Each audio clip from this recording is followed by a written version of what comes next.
हर रोज एक नई कहानी देखने के लिए चैनल को सब्सक्राइब करें और बेल आइकन दबाना ना भूलें। ममता बहुत ही गुस्से वाली औरत थी। उसके गुस्से के कारण मोहल्ले में कोई भी उससे बात नहीं करता था और न ही उसकी कोई मदद करता।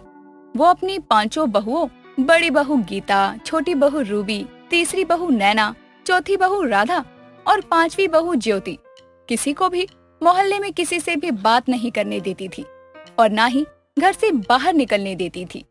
एक दिन सुबह के समय वो हॉल में बैठकर चाय पी रही थी।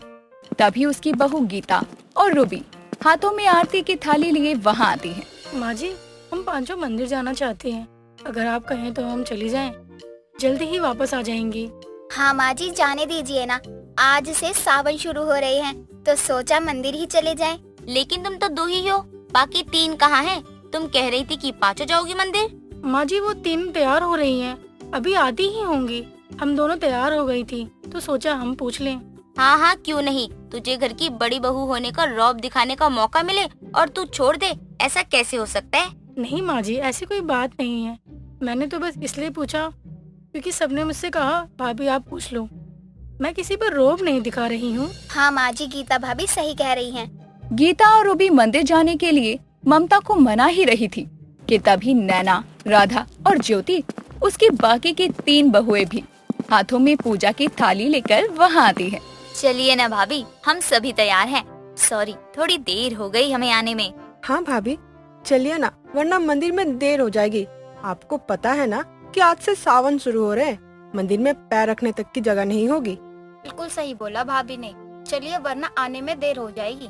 चुप करो तुम तीनों, जब से आई हो चलो चलो लगा रखा है। कहाँ चलो? कहीं नहीं जाना है तुम सबको। हमारे घर की बहू बेटियां घर से बाहर नहीं निकलती हैं। माँ जी, डिस्को जाने की बात नहीं कर रहे हैं, मंदिर जाने की बात कर रहे हैं। पता है मुझे, इसमें चिल्लाने वाली क्या बात है? मैं मंदिर ही जाने के लिए मना कर रही हूँ। माँ जी, एक तो आपकी नाक वैसे ही छोटी सी है, ऊपर से उस पे इतना सारा गुस्सा बिठा के रखती हो, वो वैसे ही पिचक जाएगी। ज्योति बहू, तेरी हिम्मत कैसे हुई मुझसे ऐसे बोलने की? तू घर की सबसे छोटी बहू है, लेकिन जुबान तेरी इन चारों से ज्यादा चलती है। माँ जी, अब बात ही ऐसी बोलती हो कि मुझे अपनी जुबान खोलनी ही पड़ जाती है। बस, मुझे और कोई बहस नहीं चाहिए। कोई नहीं जाएगा। जो भगवान घर में है वही मंदिर में भी है। जाकर घर के मंदिर में पूजा करो। जाओ यहाँ से। अपनी सास का गुस्से वाला रूप देखकर पांचों आरती की थाली लेकर वहाँ से चली जाती हैं और ममता भी अपने कमरे में चली जाती है। अब पांचों बहुओं की सारी बातें दरवाजे पर खड़ा उनका ससुर राजवीर सुन रहा था, जिसे सुनकर उसे भी ममता पर बहुत गुस्सा आता है और वो उसके पास जाता है। तुमने क्या बचपन में करेला खाया था? हैं? जब भी मुंह खोलती हो कड़वा ही बोलती हो। कभी प्यार से भी बहुओं से बात कर लिया करो। मैंने क्या किया? आप मुझे क्यों सुना रहे हैं? आपकी तबीयत तो ठीक है ना? मेरी तबीयत तो ठीक है, लेकिन मुझे लगता है बुढ़ापे में तुम जरूर पगला गई हो। अपने दिमाग का इलाज करवाओ, वरना सब कुछ होते हुए भी तुम अकेली ही रह जाओगी। आपका भाषण खत्म हो गया हो तो मैं जाऊँ? मुझे एक भागवत में जाना है। हाँ जाओ, बिल्कुल जाओ। बहुओं को मंदिर भगवान के दर्शन करने तक के लिए नहीं जाने देती हो और खुद भगवत सुनने जा रही हो। देखिए, मैं उन पांचों की सास हूँ, आप नहीं जानते। आप सास बहुओं के बीच में मत पड़िए, वही अच्छा है आपके लिए। ममता इतना कहकर वहाँ से चली जाती है, जिसके बाद राजवीर अपनी पांचों बहुओं के पास जाता है और उन्हें लेकर मंदिर निकल जाता है। ममता के आने से पहले सभी दर्शन करके घर वापस आ जाते हैं, लेकिन शाम को घर लौटते समय ममता भी मंदिर दर्शन के लिए जाती है, जहाँ पंडित उसे सब बता देता है। वो गुस्से में लाल पीली होकर घर आती है और अपनी पांचों बहुओं को बुलाती है। तुम पांचों की इतनी हिम्मत हो गई कि मेरे मना करने के बाद भी तुम पांचों मंदिर चली गई। अब देखो मैं तुम पांचों के साथ क्या करती हूँ। माँ जी, हम अपनी मर्जी से नहीं गए थे, हमने आपकी कोई बात नहीं काटी। हमें तो ये तुम क्या कर रही हो ज्योति? ससुर जी ने हमारी मदद करी, हमें दर्शन करवाया आज सावन के पहले दिन, और तुम उन्हें ही फंसाने की कोशिश कर रही हो। भाभी सही कह रही हैं, तुम चुप रहो। माँ जी जो सजा देंगी उसे मान लो, वरना माँ जी ससुर जी का खून पी जाएंगी। जितना गुस्सा वो हम पर कर रही हैं, उससे कई ज्यादा वो ससुर जी पर करेंगी। बात तो सही है। ये तुम पांचों में क्या बातें हो रही हैं? जो बोलना है मुझे बोलो। किसका फैसला था मेरे खिलाफ जाने का? ममता के लाख पूछने के बाद भी पांचों में से कोई भी अपने ससुर का नाम नहीं लेता, जिसके चलते ममता गुस्से में पांचों का खाना पीना बंद करके उन्हें कमरे में बंद कर देती है। जैसे तैसे करके 2 दिन तो निकल जाते हैं, लेकिन 2 दिन बाद सबकी हालत खराब होने लगती है। सभी ममता से बहुत विनती करते हैं, लेकिन वो दरवाजा नहीं खोलती। देखते देखते कुछ दिन और बीतते हैं। समय के साथ पांचों की तबीयत और खराब होने लगती है। एक दिन रात के समय पांचों आपस में बातें कर रही थी। भाभी, अगर आपने उस दिन नाम लेने दिया होता ना, तो शायद हम इस कमरे में बंद ना होते। और अब तो ससुर जी ने भी हमारी मदद करनी बंद कर दिया।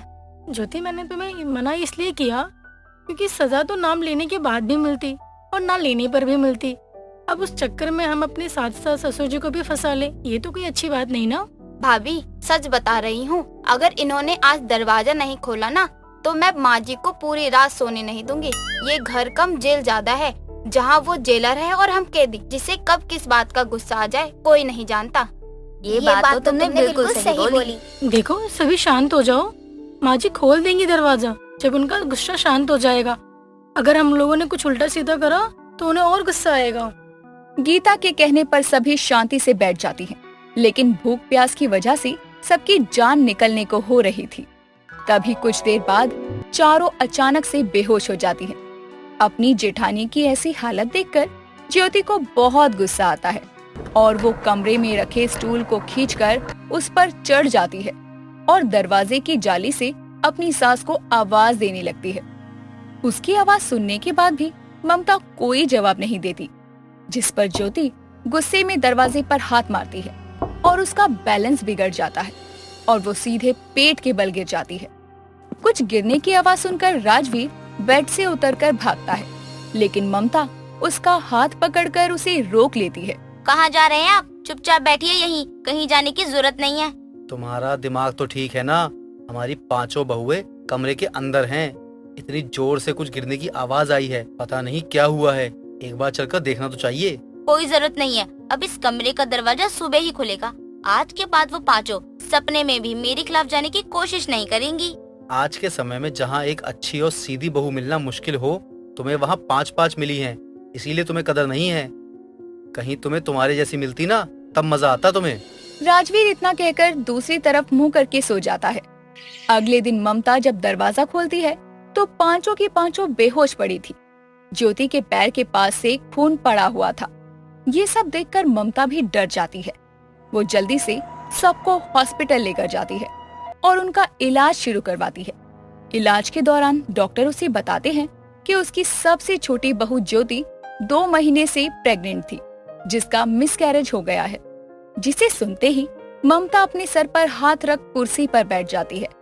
तभी राजवीर उसके पास आता है। बहुत अच्छा किया तुमने ममता, अपने गुस्से के आगे तुमने कभी कुछ दिखाई ही नहीं दिया है, ना तो किसी की तकलीफ ना ही किसी का दर्द। अब तुम खुशियाँ मनाओ। तुम्हारे इस गुस्से के चक्कर में तुमने हमारे घर में आने वाले पोता पोती को आने से पहले ही मार दिया है। ऐसा मत करिए, मुझे अपनी गलती का एहसास है, मुझे उसकी सजा भी मिल गई है। सजा तुम्हें नहीं, उस माँ को मिली है जिसने अपना बच्चा खो दिया है, वो भी तुम्हारे गुस्से के कारण। अब तुम उससे कैसे नजर मिलाओगी? और एक बात, उस दिन उन्हें मंदिर मैं लेकर गया था, वो अपनी मर्जी से नहीं गई थी, जिसकी तुमने उन्हें इतनी बड़ी सजा दी। राजवीर की बात सुनकर ममता को अपनी गलती पर बहुत पछतावा होता है। थोड़ी देर बाद वो अपनी बहू के पास जाती है और उन्हें सारी बातें बताकर उनसे अपनी गलती की माफी मांगती है और अपनी सास को अपनी गलती पर पछताते देखकर पांचों उसे माफ कर देती हैं। जिसके बाद ममता अपने गुस्से को कम करके अपनी पांचों बहुओं के साथ प्यार से रहना शुरू कर देती है। राधिका और शैली दोनों अच्छी सहेलियां थी। दोनों ही साथ साथ कॉलेज जाया करती थी। साथ ही दोनों के घर भी एक ही गली में थे, जिस वजह से वो दोनों दोस्त होने के साथ साथ पड़ोसने भी थी। ऐसे ही एक दिन जैसे ही दोनों अपनी क्लास खत्म होने के बाद कॉलेज से बाहर आती हैं, तो देखती हैं कि एक आंटी सर पर टोकरी में ढेर सारी इमली रखे हुए बेच रही है। ये देखकर राधिका बोलती है, अरे देखो, आज वही इमली वाली आंटी आई है। अरे हाँ यार, ये तो वही आंटी है ना जो हमारे स्कूल के समय हमारे स्कूल के गेट पर ही इमली बेचती थी, और ये आज यहाँ भी आ गई। अरे हम इनसे स्कूल टाइम में रोज इमली लिया करते थे, याद है ना तुम्हें? अरे हाँ यार, कैसे भूल सकती हूँ मैं। इनकी इमली का स्वाद इतना खट्टा और रसीला होता था। आज भी मेरे मुंह में वो स्वाद बरकरार है। हाँ यार, सही कह रही है। और तेरी बातें सुनकर ना अब मुझे स्कूल टाइम भी याद आने लगा और इमली खाने की भी याद आने लगी। चल बातें बाद में करते हैं, इमली ले लेते हैं। अरे हाँ यार, मेरे मुंह में तो पानी आ रहा है वो सब याद करके। चलो अब हम देर ना करते हुए इमली खरीद लेते हैं। इतना कहकर दोनों सहेलियां इमली वाली आंटी के पास जाती हैं, जहां वो जोर जोर से आवाजें लगा रही होती है। इमली ले लो इमली, खट्टी मीठी इमली, कच्ची पक्की इमली। आंटी मुझे इमली दे दो। हाँ लो बेटी, कितने रुपए की दूं? 100 रुपए की दे दो। इतनी सारी इमली खट्टी खरीद रही है, क्या करेगी इनका? अरे यार, तू नहीं जानती मुझे इमली खाना कितना पसंद है। और वैसे भी आंटी रोज रोज थोड़ी ना मिलेगी, इसलिए लेने देना। और वैसे भी ये खराब नहीं होती। दे दो ना आंटी जल्दी से। ठीक है, ले ले फिर। आंटी इमली के साथ उसका चटपटा मसाला भी देना। इमली वाली आंटी से इमली लेकर राधिका और शैली दोनों ही अपने अपने घर चली जाती हैं। और घर जाकर राधिका आराम से अपनी लाई हुई इमली को नमक लगा लगा कर खाने लगती है। ऐसे ही दिन गुजरते जाते हैं। राधिका की जुबान पर इमली खाने का चस्का चढ़ जाता है। ऐसे ही एक दिन वो टीवी देखते देखते प्लेट में ढेर सारी इमली लिए खा रही होती है। तभी राधिका की माँ रीमा वहाँ आती है और राधिका को इस तरह इमली खाता देखकर उसे बोलती है, राधिका, ये सब तू क्या कर रही है? तुझे कितनी बार समझाया है, इतना खट्टा खाना हानिकारक होता है, समझती नहीं है तू? अरे नहीं नहीं, आप गलत समझ रही हैं। मैं तो बस ऐसे ही लेकर बैठी थी, मुझे इसकी खट्टी खट्टी खुशबू बड़ी पसंद है। फिर ठीक है, पर ज्यादा खुशबू भी मत ले। पता चला खुशबू के चक्कर में तू सारी खा गई। फ्रिज में रख दे, शाम को चटनी बना कर दूंगी। ठीक है माँ। इतना बोलकर रीमा वहाँ से चली जाती है और अपनी माँ के जाते ही राधिका जल्दी से फिर से इमली खाना शुरू करती है, जिसके बाद वो बची हुई इमली को फ्रिज में रख देती है। शाम को रीमा पकोड़ों के साथ इमली की खट्टी मीठी चटनी बनाती है, जिसे राधिका बड़े ही शौक के साथ खाती है। ऐसे ही दिन बीतते जाते हैं और राधिका का इमली खाने का चस्का भी बढ़ता जाता है। एक शाम राधिका शैली से पार्क में मिलती है और बोलती है, यार मेरा मन ना इमली खाने को बड़ा ललचा रहा है। दिल कर रहा है कहीं से भी बस वो मेरे मुंह में आ जाए। चलना देखते हैं, आसपास कहीं इमली है तो। हाँ हाँ, चल देखते हैं। पर मुझे ये बता कि तेरे अंदर इतनी भी क्या तलब उठ रही है इमली खाने की? प्रेग्नेंट है क्या? क्या गंदा सा मजाक कर रही है तू? शर्म नहीं आती ऐसा बोलते हुए? अभी तक मेरा कोई बॉयफ्रेंड नहीं है, ना शादी हुई है, या बिन पति के मैं माँ बन गई। अरे तू तो सीरियस हो गई, मैं तो मजाक कर रही थी। चल तेरे लिए इमली लेकर आते हैं। इतना कहकर दोनों सहेलियां आसपास की दुकान पर इमली तलाशने लगती हैं। दोनों इधर उधर इमली खोज ही रही होती हैं कि तभी शैली की टक्कर शैलेश से हो जाती है, जो शैली का दूर का भाई था। अपनी बहन को इस तरह से अचानक देखकर शैलेश के चेहरे पर एक बड़ी सी स्माइल आ जाती है और वो शैली को बोलता है, हेलो शैली। अरे शैलेश भैया आप? हेलो भैया, कैसे हो आप? मैं अच्छा हूँ, और तुम बताओ तुम कैसी हो? मैं भी अच्छी हूँ। और घर पर सब कैसे हैं? हाँ, घर में भी सब अच्छे हैं। और वहाँ सब कैसे हैं? यहाँ पर भी सब अच्छे हैं। इनसे मिलिए भैया, ये मेरी सहेली है राधिका, और राधिका ये है मेरे भैया शैलेश। हेलो राधिका, कैसी हैं आप? हेलो शैलेश, मैं अच्छी हूँ, आप कैसे हैं? मैं भी अच्छा हूँ। चलो शैली, मैं चलता हूँ, यहाँ किसी काम से आया था। वक्त मिलेगा तो घर आऊंगा, अपना ख्याल रखना। बाय शैली, बाय राधिका। इतना कहकर शैलेश वहाँ से चला जाता है, जिसके बाद राधिका और शैली भी इमली तलाशती हुई थोड़ा आगे जाती है और आखिरकार उनको एक दुकान पर इमली की खट्टी मीठी गोलियां मिल जाती है, जिसे खाकर राधिका को बहुत खुशी होती है। तो वहीं पहले ही मुलाकात में राधिका का चेहरा शैलेश के दिल में उतर जाता है और वो उससे प्यार कर बैठता है। ऐसे ही एक दिन राधिका शैली के घर उससे मिलने जाती है। दोनों सहेलियां आपस में बैठी बातें कर रही होती है। तभी वहाँ शैलेश भी आता है और उन दोनों के साथ में बैठकर बातें करना शुरू कर देता है। और बातों ही बातों में शैलेश राधिका से अपना नंबर एक्सचेंज कर लेता है। कुछ देर यूं ही बातें करने के बाद राधिका और शैलेश अपने अपने घर चले जाते हैं। वक्त गुजरता है और दोनों एक दूसरे से प्यार करने लगते हैं। ऐसे ही एक दिन शैलेश राधिका को मिलने के लिए एक पार्क में बुलाता है और उसे एक तोहफा देते हुए कहता है, राधिका, ये तुम्हारे लिए। क्या है इसमें? खोल कर देखो, पता चल जाएगा क्या है।